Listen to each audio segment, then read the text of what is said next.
essa foi a última, certo?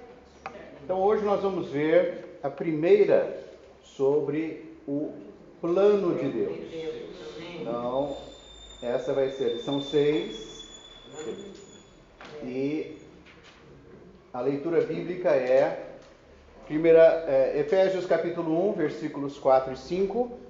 Assim como nos escolheu nele antes da fundação do mundo, para sermos santos e irrepreensíveis nele, e em amor nos predestinou para ele, para a adoção de filhos por meio de Jesus Cristo, segundo o beneplácito da sua vontade. A gente vai ver os versículos com detalhes depois. O segundo trecho é desvendando-nos o mistério da sua vontade, segundo o seu beneplácito que propusera em Cristo, de fazer convergir nele na dispensação da plenitude dos tempos todas as coisas, tanto as do céu como as da terra. E pôs todas as coisas debaixo dos pés para ser o cabeça sobre todas as coisas, o deu à igreja, a qual é o seu corpo, a plenitude daquele que a tudo enche em todas as coisas. E para que pela igreja a multiforme sabedoria de Deus se torne conhecida agora dos principados e potestades nos lugares celestiais, segundo o eterno propósito que estabeleceu em Cristo Jesus, nosso Senhor. Então, algumas perguntas que essa lição se propõe a responder. Quem sou eu? Por que eu existo? Qual é o propósito da minha vida? Será que a vida em outras partes do universo? Será que a vida apenas na Terra? Muito bem. Deus tem um plano eterno. Deus não é um Deus de improvisos. Deus planeja. E o plano dele é eterno.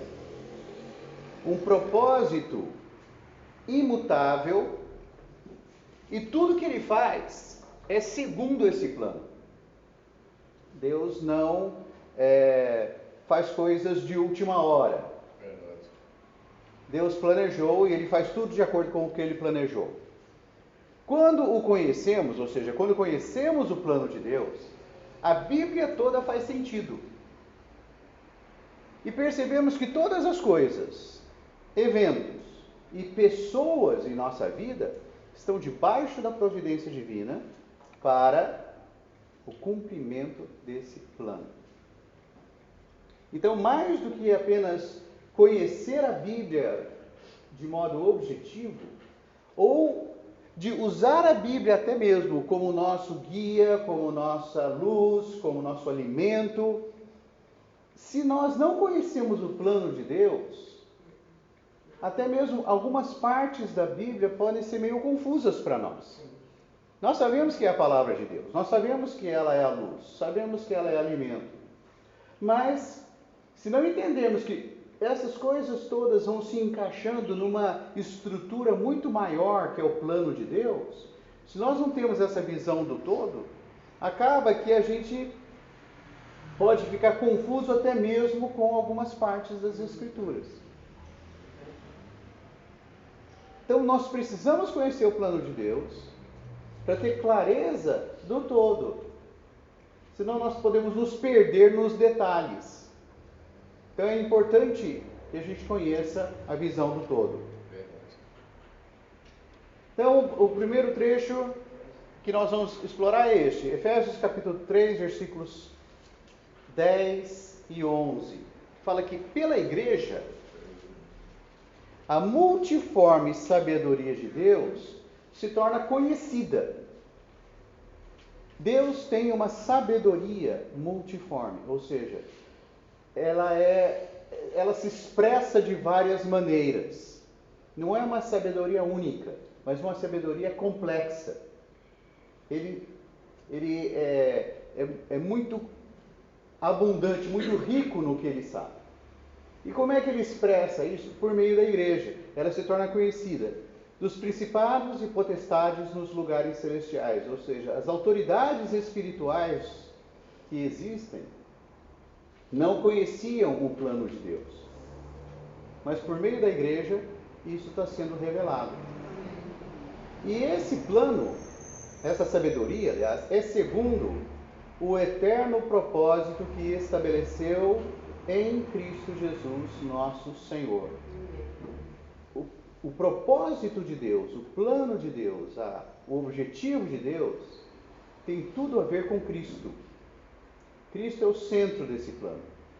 Cristo é que executa esse plano. Então, a sabedoria é segundo o eterno propósito. E esse plano nós dizemos que é eterno. Então, eternidade é ausência de tempo. Deus é eterno. Ou seja, com ele não existe o elemento tempo. O tempo só passou a existir a partir da criação dos céus e da terra. E durará até que haja novo céu e nova terra. Então nós temos aqui uma figura que talvez dê para nos ajudar um pouco. Sempre existiu apenas a eternidade. Era Deus e não havia o elemento tempo. Até que Deus criou os céus e a terra. Ali, um novo elemento surgiu. Tempo. Como se mede o tempo? Antes de Cristo, depois de Cristo, sim? Não. Como é que você controla o tempo hoje? O que faz dizer você, o que te faz medir o tempo hoje? Como você sabe que hora é? Dia e noite.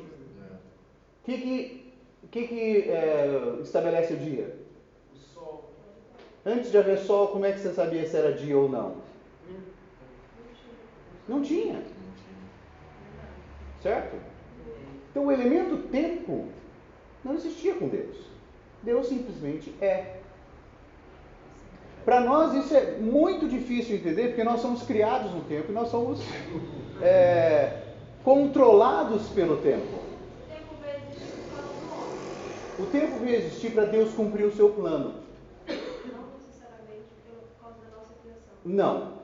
Não. Deus estabeleceu o seguinte: eu vou cumprir um plano, eu vou estabelecer um plano. Agora eu preciso cumprir esse plano. Então eu vou criar um negócio chamado tempo, e no tempo eu vou cumprir esse plano. Depois que eu cumprir esse plano, eu não tenho mais necessidade do tempo. O que acontece depois que ele cumpriu o plano? Volta à eternidade. Então, do nosso ponto de vista, existe a eternidade passada, quando nós olhamos para o que aconteceu, e a eternidade futura, que ainda vai surgir. Mas para Deus não existe isso. Ele só criou o tempo para poder cumprir o plano dele. Quando ele cumprir o seu plano, ele vai se livrar do tempo. Quando você vê a Nova Jerusalém, fala que lá não há noite. Não há mais necessidade da luz do sol. Tá certo? Não que esses elementos vão deixar de existir. Mas isso não vai ser mais o que vai ditar as coisas. Hoje, tudo gira em torno do tempo. Né? A gente vive atrasado, a gente cria mais tempo. Já que não consegue mais horas no dia, pelo menos um dia mais na semana. Nós somos controlados pelo tempo. Quando o tempo acaba, a gente fica agitado. Quando o tempo não chega, a gente fica ansioso. Não é? Não vê a hora de tal coisa acontecer. Depois que acontece, e agora? Não é? Dizem que o melhor da festa é esperar por ela. Porque depois que a festa acaba, acabou. Não é? Então, tempo é um negócio que Deus criou para cumprir o seu plano. Então vocês conseguem entender por que o Senhor fala assim, não andeis ansiosos por coisa alguma? Porque você não consegue mudar nada. Você não consegue esticar a sua vida nem mesmo 1 metro. Tá certo? Deus estabeleceu isso. E quanto mais nós entendermos isso, irmãos, menos ansiosos nós vamos ser. Sabendo o seguinte, que Deus começou uma coisa e vai concluir. Amém. E o que Ele iniciou, nos inclui. Nós somos incluídos nisso. Nós fazemos parte desse plano. Então, quando Deus cumprir o seu plano, nós vamos estar lá. Isso, por si só, já deveria dar uma boa acalmada, né, na fervura da nossa ansiedade. Mas nem sempre dá, né? A gente continua ansioso do mesmo jeito. Ansioso pelo que vai acontecer amanhã, ansioso pelo fim de semana, pela semana que vem. Então, por isso, irmãos, conhecer o plano de Deus, no fim, faz até a nossa vida se encaixar no lugar. Não que a gente vá se acomodar, mas nós vamos passar a confiar mais no próprio Senhor. Amém. Amém. Sabendo que Ele é um Deus de propósito, que cumpre o que planejou. Amém. Então, quando nós olharmos as situações, olharmos a nossa vida, nós precisamos nos lembrar, isso faz parte de uma estrutura muito maior, que é o plano de Deus. Então, as coisas, os eventos, as pessoas, bons ou maus, fazem parte disso. E o Senhor está controlando isso.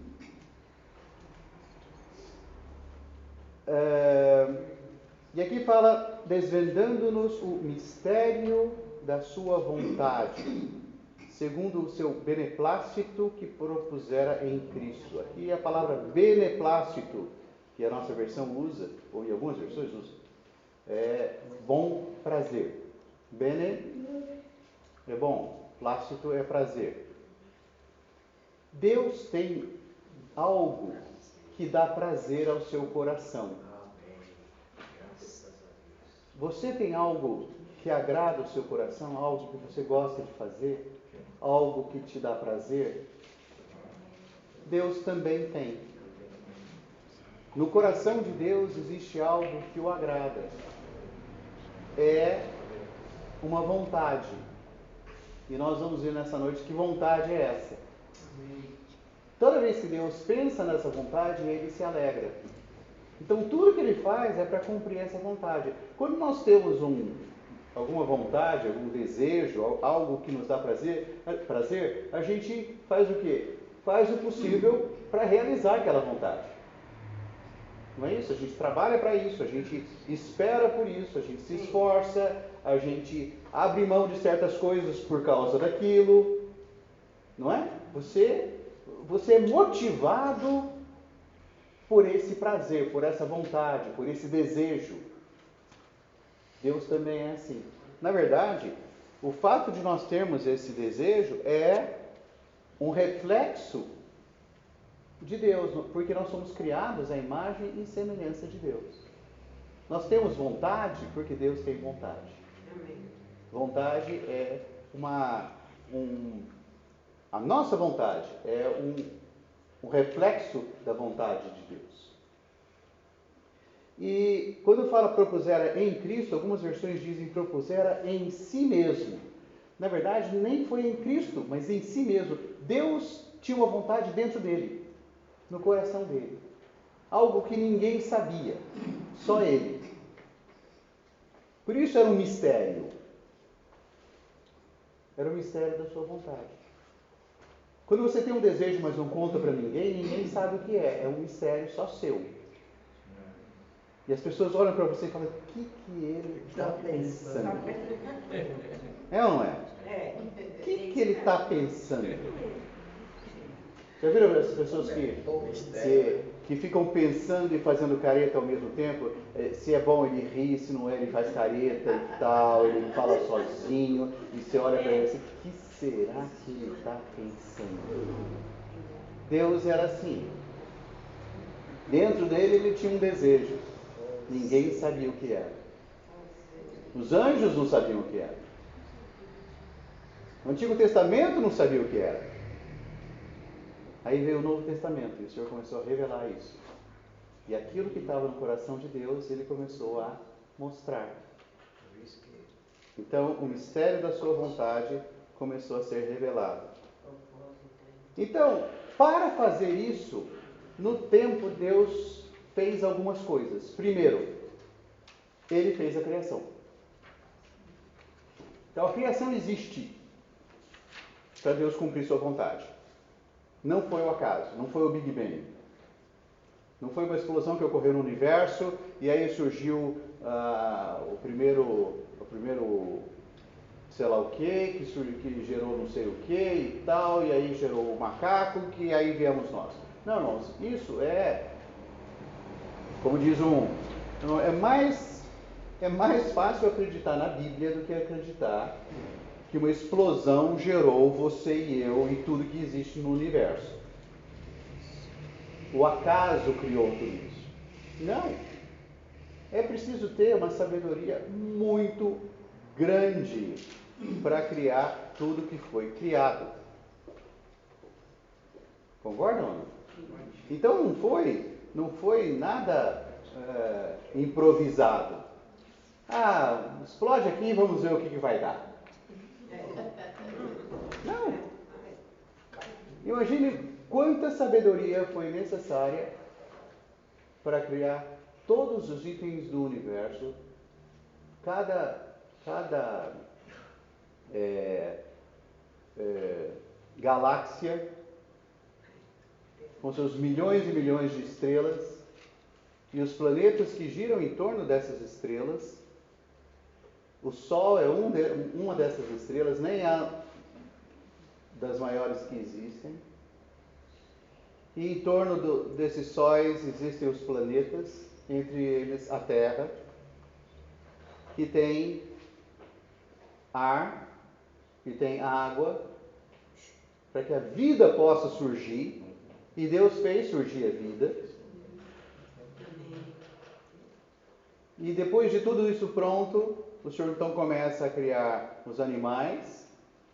E por fim cria um ser que é a imagem e semelhança dele. Nada disso foi improvisado. Nada disso foi ao acaso. Deus não estalou os dedos e depois olhou e falou assim: deu certo. Não. À medida que ele ia criando, ele dizia: isso é bom. Isso é bom. E quando ele criou o homem, o que ele disse? Muito bom. Por que era muito bom? Porque foi imagem e semelhança dele. E por que tudo isso? Porque ele tem um plano. Ele tem um plano. Além disso, por causa da queda do homem, era necessário providenciar uma redenção.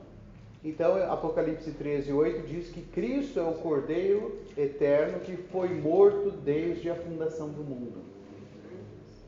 Então, esse é outro item que Deus precisou fazer para poder concluir seu plano, realizar seu plano. E outra coisa, Deus preparou um reino para nós.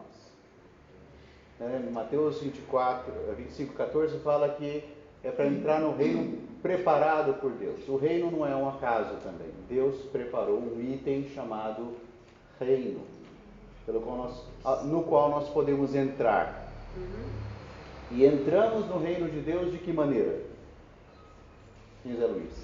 De que maneira você entra no reino de Deus? Existe uma porta de entrada. Nascendo de novo.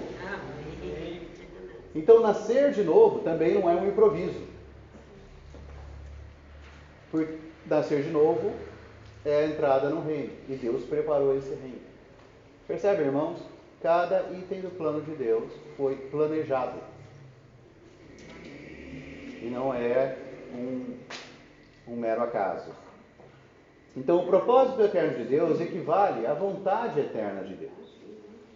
Efésios, capítulo 1, versículos 9 e 10, que nós já lemos, fala: o mistério da sua vontade, segundo o seu bom prazer, que propusera em si mesmo, de fazer convergir em Cristo,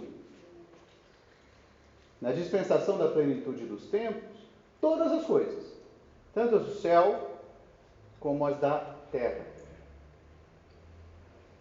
E pôs todas as coisas debaixo dos seus pés, para ser o cabeça sobre todas as coisas, o deu à igreja, qual é o seu corpo, a plenitude daquele que a tudo enche em todas as coisas. Aqui nós temos três coisas importantes. Primeiro, fazer convergir em Cristo. Convergir também pode ser traduzido por encabeçar.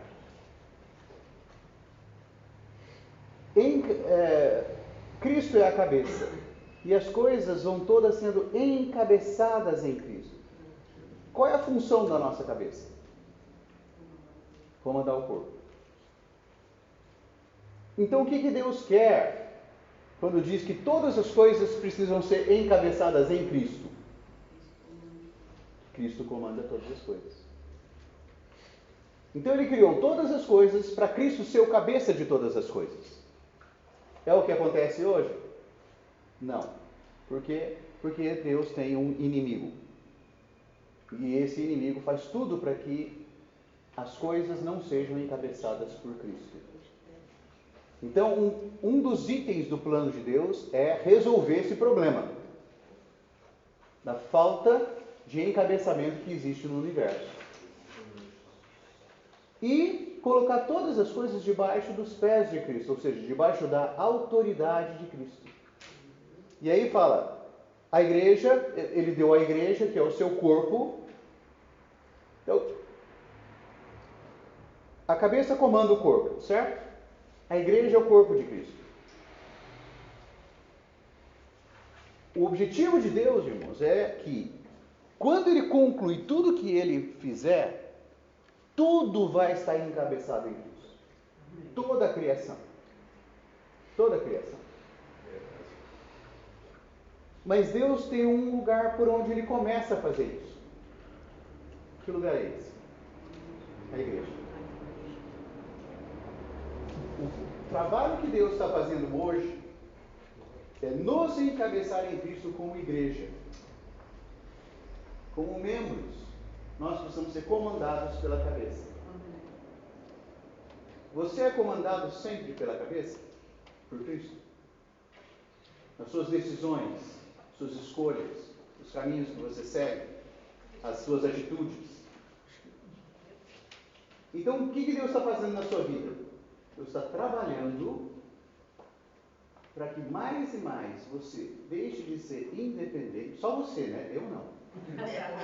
Deixe de ser independente, tome as suas próprias escolhas, as suas próprias atitudes, os seus próprios caminhos e passe a se submeter a Cristo. Só que muitas vezes isso ainda não acontece. Por quê? Porque nós temos uma natureza rebelde.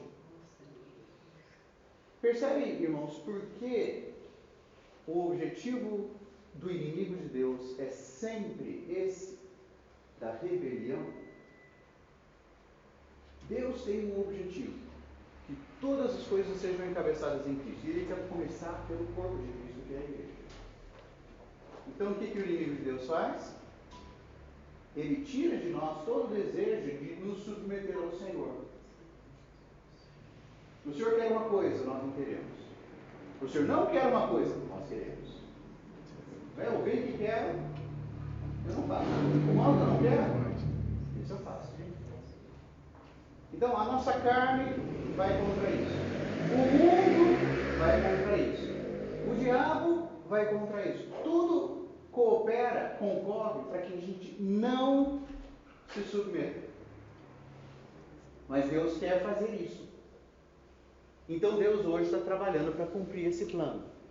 E a nossa vida está inserida nesse plano. Então a sociedade Está caótica porque falta o encabeçamento de Cristo.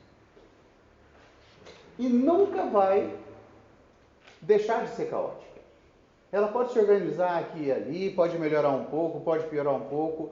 O Senhor permite que essas coisas, do jeito que estão, aconteçam no mundo todo.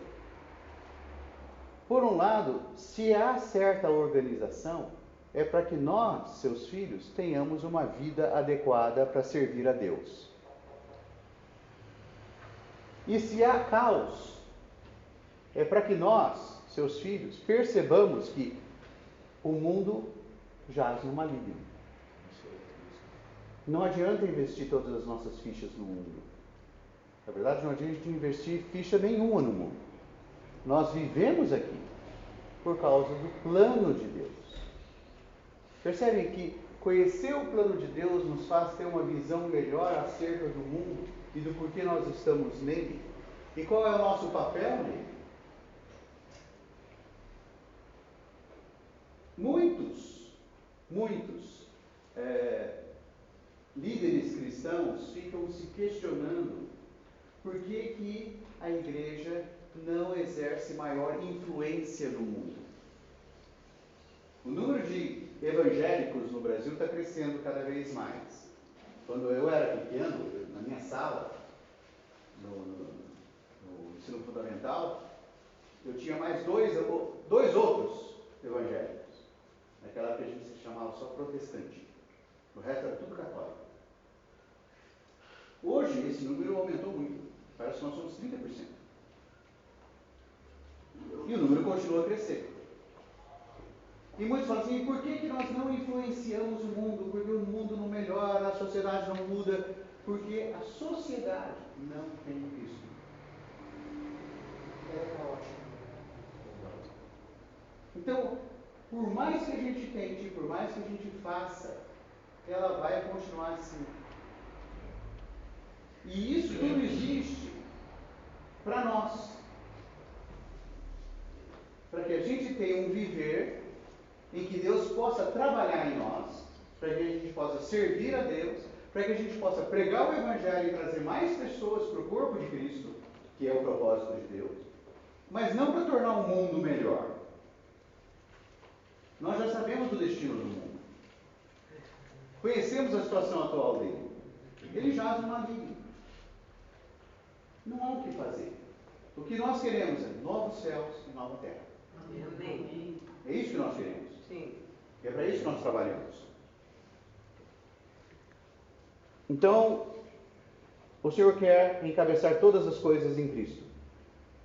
Um dia, porém, Deus derrotará todos os inimigos e fará com que todo o universo seja encabeçado em Cristo. Nesse momento, o universo todo, com todos os itens criados por Deus, expressará o Senhor por toda a eternidade. Esse é o plano eterno ou a vontade eterna de Deus. E Deus vai cumprir. Amém. E nós fazemos parte disso. Sim, amém. Nós não podemos nos esquecer disso. E Deus então tem revelado isso. Romanos capítulo 16, versículos 25 e 26 fala: Ora, aquele que é poderoso para vos confirmar segundo o meu evangelho e a pregação de Jesus Cristo, conforme a revelação do mistério, guardado em silêncio nos tempos eternos, e que agora se tornou manifesto e foi dado a conhecer por meio das Escrituras proféticas, segundo o mandamento do Deus eterno, para a obediência por fé entre todas as nações. Essa frase é complicada. É difícil entender. Deus está louvando aquele que é poderoso para nos confirmar. Nós quem? Nós que ouvimos o Evangelho. O que Deus está fazendo? Ele está nos confirmando. Esse é o Evangelho e a pregação de Jesus Cristo. E o Evangelho é segundo o quê? Segundo a revelação do mistério. Quando nós pregamos o Evangelho, irmãos, é segundo essa revelação. O Evangelho é falar para as pessoas desse mistério, que estava em silêncio nos tempos eternos. Mas agora vieram as Escrituras. E isso foi revelado para nós. E como é que nós obedecemos? Pela fé.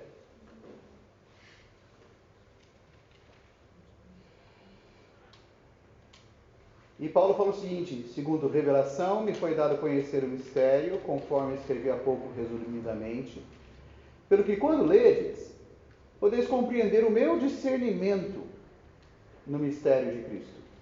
Paulo conseguia discernir o mistério de Cristo, no qual em outras gerações não foi dado a conhecer aos filhos dos homens, como agora foi revelado aos seus santos apóstolos e profetas no Espírito. Então, finalmente, no Novo Testamento, o Espírito começou a revelar para pessoas como Paulo o que estava no coração de Deus lá na eternidade. E Paulo escreveu e chegou até nós. Que foi a lição que nós vimos, as duas últimas lições da Bíblia. A Bíblia foi escrita por Deus, escrita por homens inspirados por Deus, justamente para isso, para que o que estava no coração dele fosse conhecido para nós hoje. Então, irmãos, está vendo por quê? Conhecer a Bíblia é a melhor coisa do mundo. Amém. Então, sem tal revelação, não apenas o universo todo é um mistério, mas até a própria existência do homem é um mistério. Então, sem conhecer o plano de Deus, as pessoas ficam fazendo aquelas perguntas: quem sou eu? Por que eu existo? Quem me criou? Qual é o propósito da minha vida? Existe vida após a morte? Existe vida em outros planetas? Esses questionamentos todos, embora para a humanidade até sirva como impulso para novas tecnologias, novos avanços na medicina e tudo mais, nada disso vai dar resposta para o homem. Porque a resposta para o homem está no plano de Deus. E o plano de Deus está na Bíblia. E a Bíblia é revelada pelo Espírito. Amém. Aleluia. Colossenses, capítulo 2, versículos 1 a 3. Gostaria, pois, que soubesses quão grande luta venho mantendo por vós, pelos laodicenses, e por quantos não me viram face a face. Para que Paulo mantinha essa luta? Para que o coração deles seja confortado e vinculado juntamente em amor, e tenham eles toda a riqueza da forte convicção do entendimento, para compreenderem plenamente o mistério de Deus Cristo, em quem todos os tesouros da sabedoria e do conhecimento estão ocultos. Qual que era a luta de Paulo? Que os irmãos conhecessem esse mistério.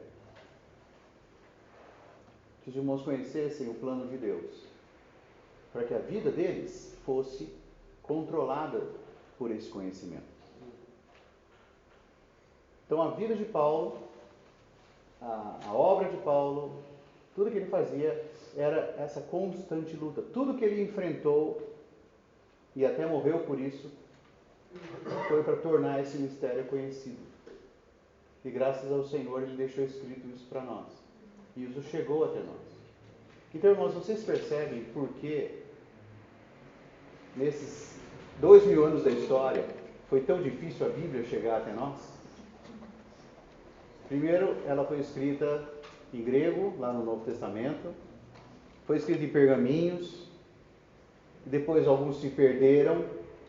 Depois juntaram tudo, mas não deixaram que todo mundo lesse. Apenas alguns podiam ler. e determinaram que ninguém podia ler na sua própria língua, tinha de ler em latim. Então, por 1000 anos, de mais ou menos 500 a 1500, somente alguns podiam ler a Bíblia em latim, ou nas línguas originais. Mas as pessoas não podiam conhecer a Bíblia. E a partir de 1500, a Bíblia começou a ser traduzida para as outras línguas, mas ainda assim, essas coisas ainda eram mistério. Agora o Senhor está revelando. E quantos filhos de Deus ainda não conhecem? Precisam conhecer. Esse plano de Deus pode nortear nossa vida. E aí lembra que fala que Cristo, para ser o cabeça sobre todas as coisas, deu à igreja, a qual é o seu corpo, a plenitude daquele que tudo enche em todas as coisas. Então, Cristo é tudo, mas Ele quer ser tudo em todos. Então, a pergunta é, Cristo é tudo em você? É tudo em mim? Ou ainda há muito espaço em mim que Cristo não ocupa? E Colossenses 1,18, aprove a Deus que nele, ou seja, em Cristo, residisse toda a plenitude. Outro item do mistério de Deus, do plano de Deus, que os gentios, ou seja, nós, somos co-herdeiros, membros do mesmo corpo e coparticipantes da promessa em Cristo Jesus por meio do Evangelho. Portanto, irmãos, a vontade de Deus tem 2 aspectos. Primeiro, que Cristo seja a cabeça sobre todas as coisas e assim o universo inteiro o expresse. Esse é o primeiro item. O segundo item é que o homem se torne filho de Deus, a fim de expressar Deus, representar Deus por meio da vida e da natureza divinas nele. Então, esses 2 itens são o plano eterno de Deus. Cristo encabeçar tudo e nós, você e eu, sermos os filhos de Deus que expressam Deus, que representam Deus. E aí, Efésios capítulo 1, versículos 4 e 5, fala justamente sobre esse ter muitos filhos. Como nos escolheu nele, ou seja, em Cristo, antes da fundação do mundo, para sermos santos e irrepreensíveis perante ele, e em amor nos predestinou para ele, para a filiação, por meio de Jesus Cristo, segundo o bom prazer da sua vontade. Então, Deus escolheu você para quê? Para ser feliz? Para ser rico, ganhar dinheiro? Para ter um bom casamento? Para ter uma família bonita? Essas coisas todas que nós buscamos e Deus nos concede são boas, mas ainda não são o plano de Deus. Deus quer que você e eu sejamos filhos. Existem muitas pessoas no mundo que ganham muito dinheiro, mas não são filhos. Existem muitas famílias no mundo que são muito boas, mas não creram no Senhor, não são filhos. Existem muitos homens de negócios bem-sucedidos, que são famosos e admirados, mas não são filhos. Deus permite essas coisas? Permite. Mas essa é a vontade de Deus? Não. Deus quer ter filhos. Tito fala, vida eterna, que o Deus que não pode mentir prometeu antes dos tempos eternos. Olha só, antes dos tempos eternos, Deus prometeu para você uma coisa: vida eterna. Já estava no plano dele que você tivesse vida eterna. Isso faz parte do plano dele. Muitas vezes, irmãos, nós oramos, Senhor, qual que é o teu plano? Nós temos uma decisão para tomar, nós temos alguma coisa para fazer, e nós oramos, Senhor, me mostra a tua vontade. Então, como nós vamos ver,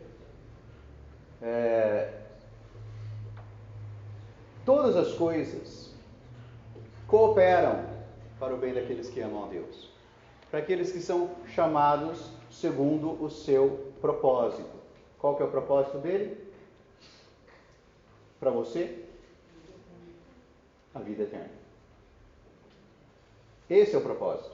Então, ele usa muitas coisas que cooperam para isso. Então, nós precisamos ter clareza sobre essas duas questões. A vontade perfeita de Deus e a vontade permissiva de Deus. Quantas e quantas vezes nós oramos, Senhor, me mostra a tua vontade? Não é? Nós temos uma decisão para tomar. Senhor, me mostra a tua vontade. Deus permite que nós tenhamos várias coisas, né? Ele permite certas coisas e até usa essas coisas para trabalhar em nós. Mas um dia, todas essas coisas vão passar. Mas a vontade perfeita dele vai permanecer eternamente. Então Deus permite muitas coisas nas nossas vidas. Deus permite que muitas coisas deem certo. Mas no fim nós percebemos que isso não é a perfeita vontade dele. Em muitas coisas ele permite que deem errado. Ele permite que os nossos planos não deem certo. Que a gente quebre a cara. Para quê? Para que nós percebamos que a vontade dele é perfeita. Amém. É perfeita.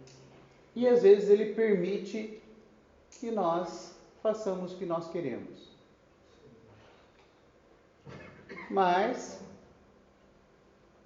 mesmo o que nós queremos e ele permite, passa. Mas a vontade dele permanece. Amém. Amém. Amém, Jesus. E disso, irmãos, nós podemos ter certeza. Então, quando nós enfrentarmos dificuldades, lutas, provações, frustrações, nós devemos nos lembrar: bom, isso aqui não deu certo, mas a vontade de Deus vai dar. Amém. O meu plano não funcionou, mas o de Deus vai. Amém. Não é? Por que nós somos tão frustrados às vezes? Por que nós temos tantas decepções? Porque nós temos certas expectativas. Quanto mais alta é a nossa expectativa, mais decepções nós somos propensos a ter. Tá certo? Porque o que eles dizem que é felicidade? Existe, parece uma equação aí da felicidade. Conhece, Marcelo? O que é felicidade?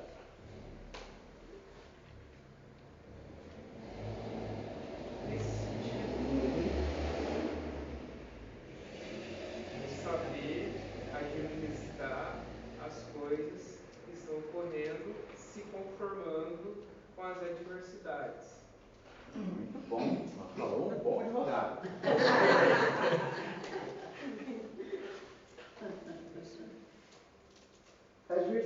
A felicidade é expectativas menos... Utopia. Utopia. Mas é expectativas menos realizações. Você tem a expectativa de concluir a faculdade. E você conclui a faculdade. Você realiza isso. Então, a expectativa menos a realização igual felicidade. Agora, você tem a expectativa de concluir como o melhor aluno da sala.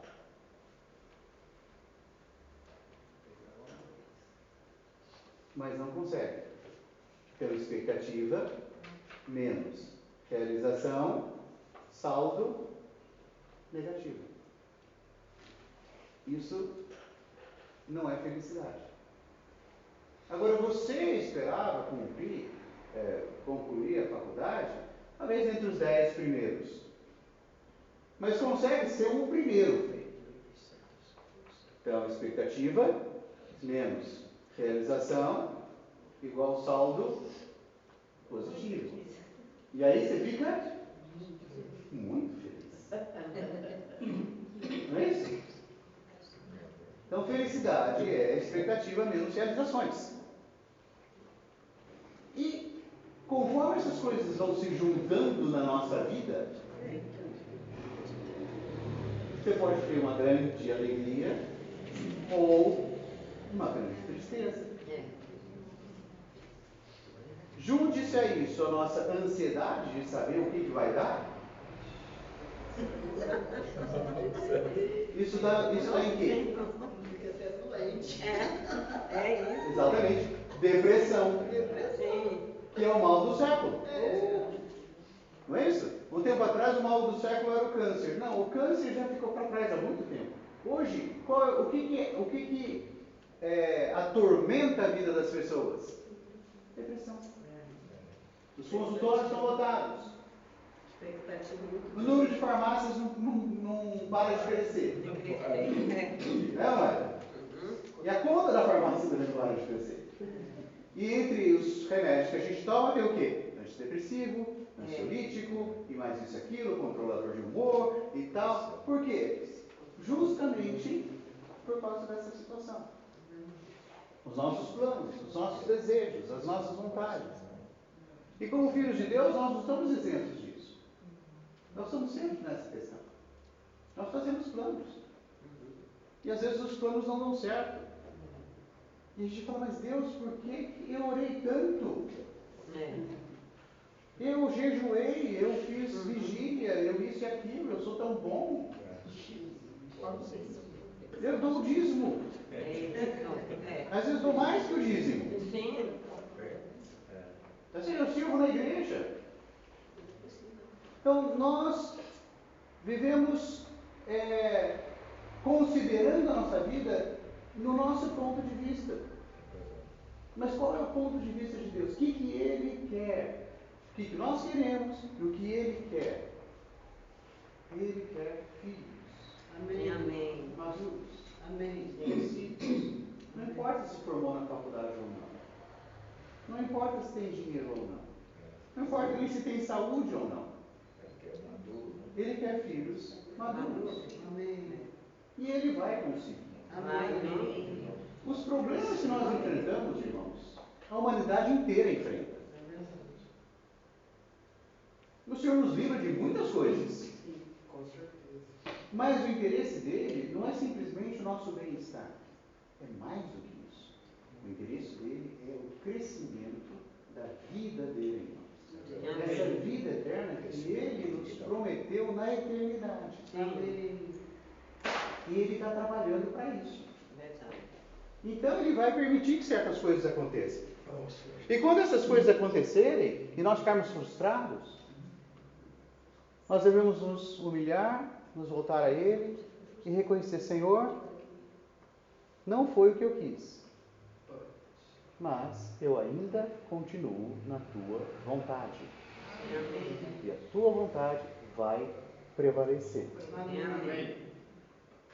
Se nós mantivermos essa postura, nós vamos permitir que o Senhor trabalhe em nós. Por isso, muitas vezes, o Senhor permite quebrantamentos, justamente para a gente permitir que Ele trabalhe em nós. Então, irmãos, essa é a lição 1 do plano de Deus. Nós temos mais 3.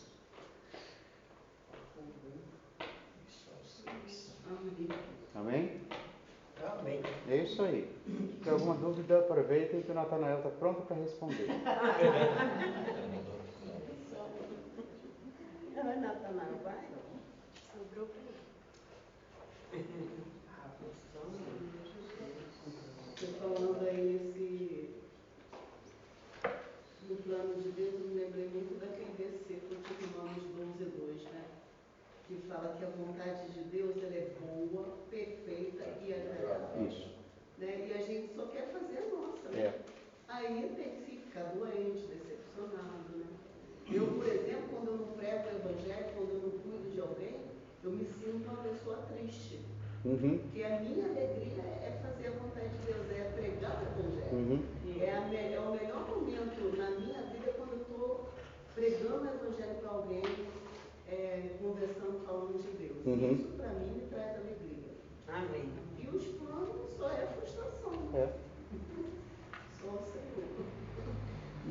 quando nós fazemos coisas que se encaixam na vontade de Deus, nós sentimos que tem um peso diferente.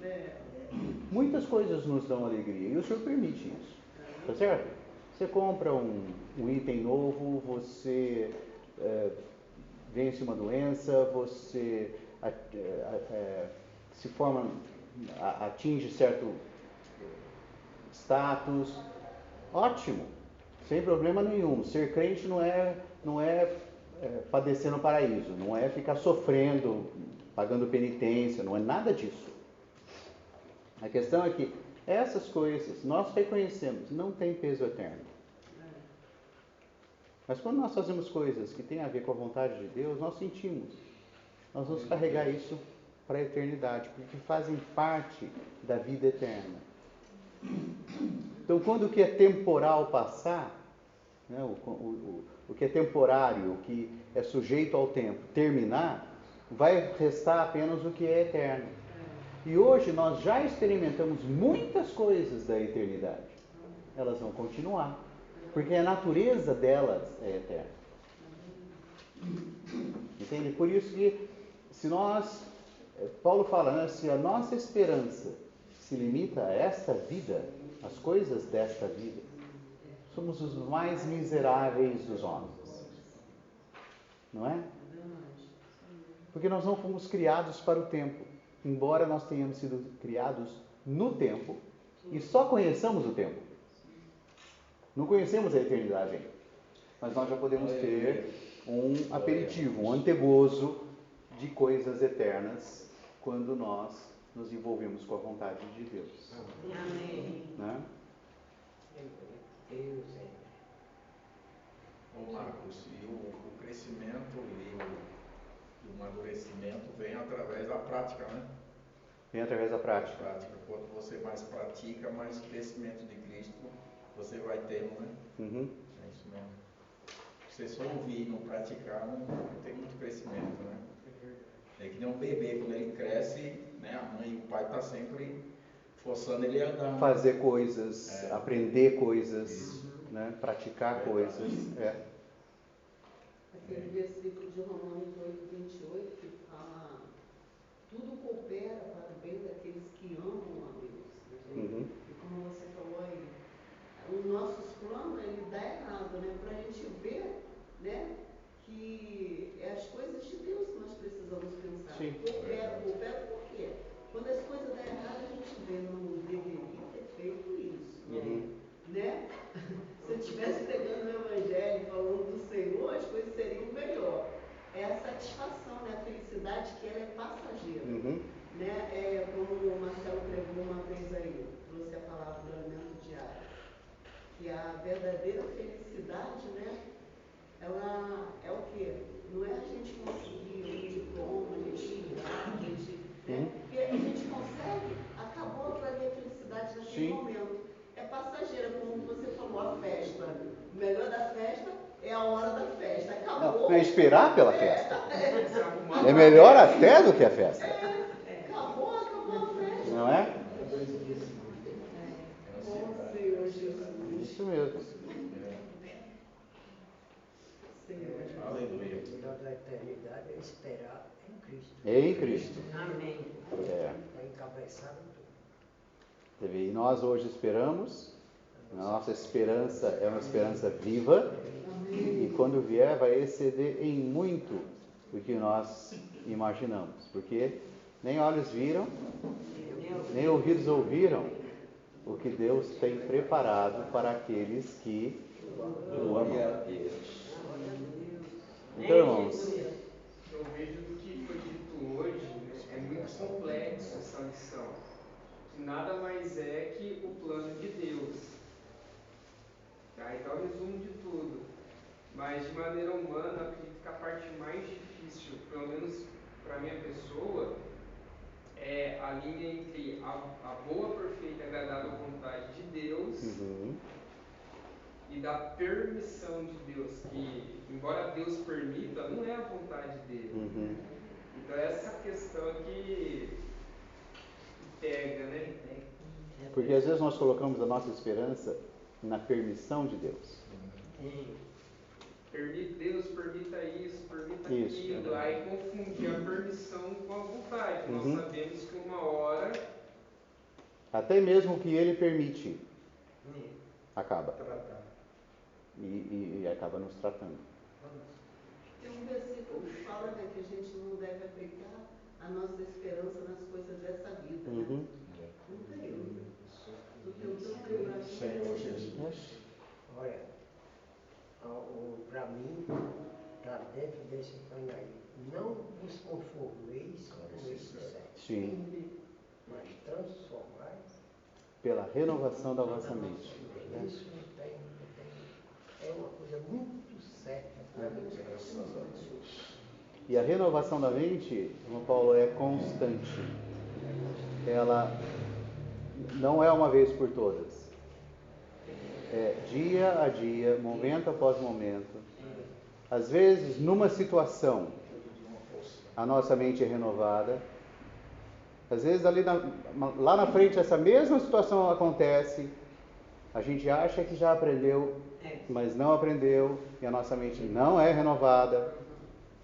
Então, é dia a dia. É dia a dia. Até a volta do Senhor. Até a volta do Senhor. Nós vamos ver outras lições sobre transformação, sobre conformação. Nós vamos ver exatamente isso. Que é um processo. E nós estamos no processo. Aquele que permanecer vai provar, né? É. Do reino. Exatamente. E parar no caminho. Perseverança. Perseverança. Aquele que perseverar até o fim, esse será salvo. Mas em todo caso, no meu, eu vou me considerar um Timóteo. Para sempre ter uma avó, uma mãe ensinando. Amém. Isso é muito bom, cara. Amém. E vai ser muito proveitoso. Amém. Amém. Apesar da minha. Graças a Deus. Pois é, exatamente. Devemos ser esse Timóteo que não deixa nunca de ouvir a avó e a mãe, né? É verdade. Exatamente. Graças a Deus pela avó. Amém. Amém. Pelas nossas avós e pela nossa Sim. Nós temos hoje em dia, graças a Deus. É. Amém. Bom, irmãos, então é isso. Essa é a lição 6. Semana que vem nós não temos reunião por causa da conferência. Voltamos no dia, hoje é 10, 24. Né? Dia 24 nós vemos a lição 7 e no dia 31 a lição 8. Amém? Amém. Amém. Jesus é o Senhor. Amém.